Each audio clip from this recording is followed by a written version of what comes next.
उत्तर पश्चिम भारत की धरती पर सदियों तक एक ऊंचा मिट्टी का टीला शांत पड़ा रहा। गांव के लोग वहां से ईंटें निकालते रहे, लेकिन किसी को यह अंदाजा नहीं था कि इस मिट्टी के नीचे मानव इतिहास की सबसे व्यवस्थित शहरी सभ्यताओं में से एक सो रही थी। सन 1856 में जब लाहौर से कराची तक रेलवे लाइन बिछाई जा रही थी, निर्माण के दौरान बड़ी संख्या में पकी हुई मजबूत ईंटें मिलीं। बिना किसी जांच के उन ईंटों को रेलवे ट्रैक कंस्ट्रक्शन में उपयोग कर लिया गया। वो इतनी मजबूत और शानदार ईंटें थी, ऐसा लग रहा था जैसे किसी पुराने शहर से निकली हो। यही वह क्षण था जब 5000 वर्ष पुरानी सभ्यता की ईंटें आधुनिक रेल पटरियों के नीचे दब गईं। इन ईंटों का अनुपात था 1:4, लेंथ, विड्थ और थिकनेस में आश्चर्यजनक यूनिफॉर्मिटी। यही हड़प्पन सिविलाइजेशन की सबसे महत्वपूर्ण पहचान बनी। इतनी यूनिफॉर्मिटी तभी संभव है जब निर्माण के पीछे कोई ऑर्गेनाइज्ड अथॉरिटी काम कर रही हो। 1872 में अलेक्जेंडर कनिंघम यहां पहुंचे। उन्हें एक छोटी सील मिली जिस पर बुल की आकृति थी और ऊपर एक अज्ञात स्क्रिप्ट। ये लिपि जानी पहचानी नहीं थी, लेकिन कुछ तो असाधारण था। फिर भी कनिंघम इसकी वास्तविक प्राचीनता नहीं समझ सके और फिर लगभग 50 वर्षों तक इतिहास मौन रहा। मिट्टी के नीचे शहर छिपा रहा। 1921 में दयाराम साहनी ने सिस्टमैटिक एक्सकवेशन शुरू किया। जैसे जैसे मिट्टी हटती गई, ब्रिक वॉल्स, प्लेटफॉर्म्स और विशाल संरचनाएं सामने आने लगी। अब स्पष्ट था यह कोई साधारण सेटलमेंट नहीं, बल्कि प्लान्ड अर्बन सेंटर था। 1922 में सिंध में मोहनजोदारो मिला। अब इतिहास ने दूसरा दरवाजा खोला। यदि हड़प्पा एक शहर थी तो ये मोहनजोदारो पूरी सिविलाइजेशन थी। 1924 में जॉन मार्शल ने घोषणा की, भारत में इजिप्ट और मेसोपोटामिया जितनी प्राचीन सिविलाइजेशन मिली है। प्रारंभिक साइट्स इंडस बेसिन में मिलने के कारण इसे इंडस वैली सिविलाइजेशन कहा गया, लेकिन आर्कियोलॉजी का नियम कहता है पहली डिस्कवर्ड साइट के नाम पर सिविलाइजेशन का एकेडमिक नाम रखा जाता है। इसलिए इस डिस्कवरी को नाम दिया गया हड़प्पन सिविलाइजेशन। अब क्रोनोलॉजी जो सिविल सर्विसेज एग्जामिनेशन में सबसे अधिक पूछा जाता है।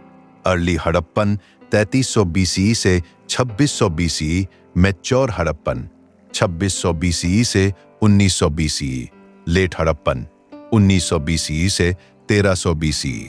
हड़प्पा रावी रिवर पर, मोहनजोदारो इंडस रिवर पर, कलिबंगन घाघर रिवर पर, लोथाल डॉकयार्ड के लिए प्रसिद्ध, डोलवीरा वाटर रिजर्वॉयर्स के लिए, राखीगढ़ी भारत की सबसे बड़ी हड़प्पन साइट।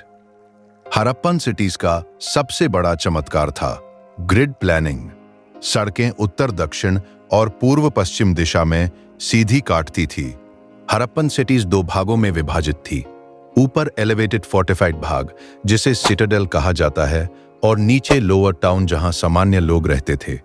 सिटाडेल में फोर्टिफाइड बिल्डिंग्स मिली है।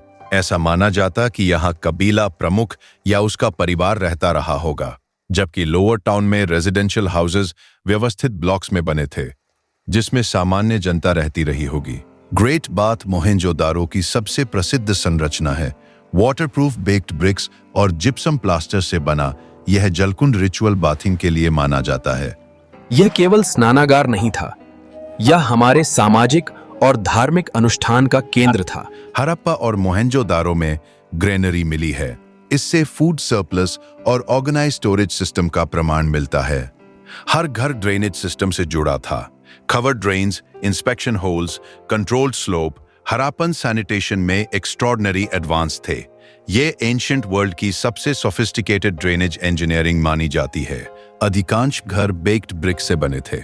बीच में कोर्टयार्ड, प्राइवेट वेल्स, बाथरूम्स और ड्रेनेज आउटलेट्स मिलते हैं।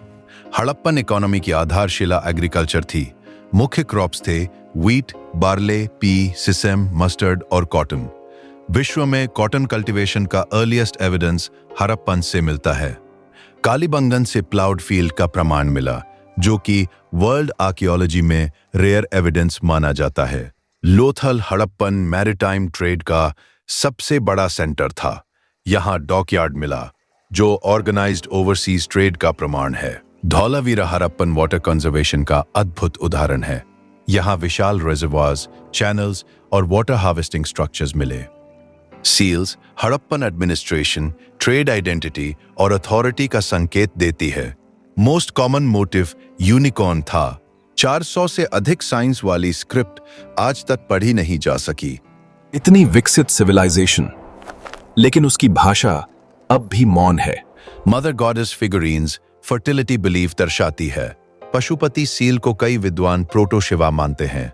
हड़प्पन सिविलाइजेशन में अभी तक कोई विशाल पैलेस या क्लियर रॉयल टॉम नहीं मिला।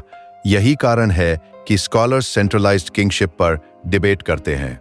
राखी गढ़ी आज भारत की सबसे बड़ी हड़प्पन साइट मानी जाती है। 1900 BCE के बाद धीरे धीरे सिटीज कमजोर होने लगी। एक प्रमुख थ्योरी कहती है कि घग्गर हाकरा रिवर सिस्टम शिफ्ट हुआ या फिर सूख गया, जिससे क्लाइमेट एरिडिटी बढ़ी, मॉनसून कमजोर हुआ और एग्रीकल्चर प्रभावित हुआ। साथ ही साथ मोहेंजोदारो में रिपीटेड फ्लड डिपॉजिट्स मिले, इसलिए फ्लड थ्योरी भी महत्वपूर्ण मानी जाती है। मेसोपोटामिया ट्रेड कमजोर पड़ा, इकोनॉमिक नेटवर्क टूटा। पहले आर्यन इन्वेजन थ्योरी दी गई, लेकिन मॉडर्न एविडेंस इसे वीक मानता है। सभ्यता अचानक समाप्त नहीं हुई। बड़े अर्बन सेंटर्स छोटे सेटलमेंट्स में बदल गए। आज भी हड़प्पन सिविलाइजेशन हमें यह सिखाती है कि अर्बन प्लानिंग, सैनिटेशन, ट्रेड और सोशल ऑर्गेनाइजेशन में मानव बहुत पहले ही एक्स्ट्रॉर्डिनरी स्तर तक पहुंच चुका था। सभ्यताएं अचानक समाप्त नहीं होती, वे अपनी पहचान मिटाकर समय के भीतर उतर जाती हैं। हड़प्पा भी कहीं गया नहीं, उसने बस अपना रूप बदल लिया।